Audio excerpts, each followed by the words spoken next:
शामराव मंडळी, सकाळच्या वाजल्यात मोजून 7 ला 10 मिनिटं बाकी. चाललोय इकडच्या एपीएमसी मार्केट मध्ये. एपीएमसी मार्केट सारखाच प्रकार आहे छोटासा. बघू. टॅक्सी आता बोलवली उबरची. गाडी आलेली आहे.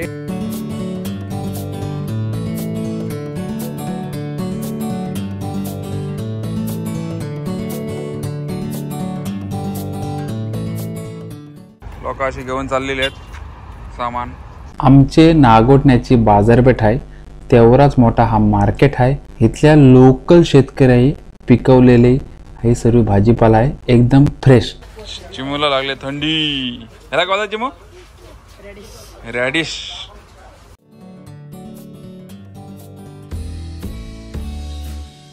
हा कॅरेट 23 रुपये. टोमॅटो कॅरेट 13 रुपये. शिमला मिरची. काकड्या 12 रुपये काकडी. वांगी माहित नाही. 20 रुपये. फ्लोवर. फ्लोवर समझा क्या? ब्रोकोली.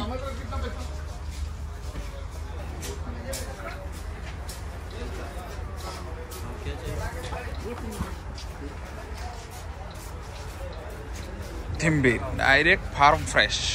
या फार्मर्स फ्रेश मार्केटमध्ये डायरेक्ट कॅरेटचा भाव आहे. कॅरेटच घेतला होता, अख्खा कॅरेट घ्यायला लागतंय. त्याच्या जे किमती लिवलेन त्या पण इथले म्युन्सिपाल्टीचा माणूस एक येतं, तो स्वतः काय वाटत 11 टाकतो त्याच्यावर. तर डायरेक्ट जे कॅरेटवर दिसतात ते त्यांनी टाकले 11 आहेत. बरं काय? हा कौले आहेत जरा.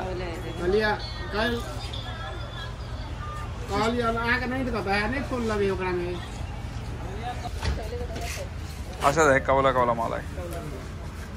मस्त मिरची, टमाटी. इथं नुसती वांग्याची लाईन लागली. लाईन.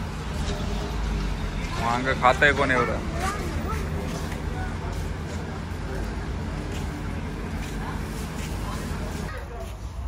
₹2 एक मुलाची जोडी. ये मुश्किल नहीं है, इतना बड़ा होता है फिर भी अंदर वो नहीं है, खाली नहीं है. पालक घेताना आम्ही छोटा पालक से इससे ले लो. छोटा वाला किती आहे? हा 18 रुपयाला मक्का भेटत पक्का. एक गोण घेतले. डेली खावा आता बुजून.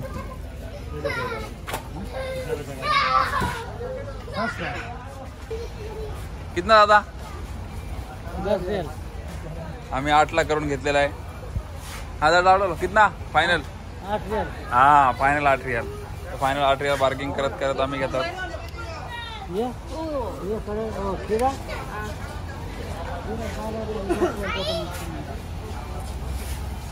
एवढं साहित्य घेतलेलं आहे. हा किती? लाल माठ 2 रुपये. एवढं साहित्य. त्या हातात साहित्य. तुझं नाव काय बाबू? हा अद्वित चंद्रकांत जंगम.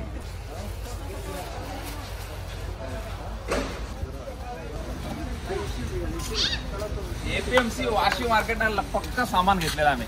जबरदस्त शानदार जिंदाबाद. जागाव एवढा सामान आणलेला आहे. अजून काय पाहिजे तुम्हाला सांगा. अगं लग्नाला आपण भरत नाही एवढा सामान भरला आहे. आणि समोरच मार्केटमध्ये आपल्या मराठी माणूस भेटलेला आहे. तर साहेब नमस्कार. नमस्कार. कुठले तुम्ही? आम्ही नांदेडचे. अरे वा वा वा. किती वर्ष कतारमध्ये आहात? 4.5 वर्ष झाले. 4.5 वर्ष झाले. वा वा. साहेबांनी बघा काय काय घेतलंय. सर्वच घेतलं. महिलांनी त्यांची फॅमिली आलेली सोबत घेत आहेत. आणि आतमध्ये तिकडे गेलेत. अजून त्यांची फॅमिली तिकडेच आहे म्हणत आहे. अख्खा टेम्पो बोलावं लागेल. तर चांगला आहे एकदम. एकदम कसे आहेत भाजी बिजी? ताजी एकदम. मराठी माणसा सर्व जाऊन झेंडा गाडतानाच. आणि कतारमध्ये मराठी माणसा झेंडा गाडलेला आहे साहेबांच्या स्वरूपात. नांदेडहून थेट लाईव्ह फ्रॉम कतार. असं सामान पाटलीन घेऊन येताना. अद्वैत बाय बाय. हे रोहेकर अद्वैत शेठ आहेत. जंगम शेठ. आता उबर बुक करू. अशा गाड्या आहेत बाहेर. आणि तिकडे झाडा पण आहेत. गार्डनची झाड आहेत तिकडे. अशा प्रकारे आम्ही उबरची वाट बघताना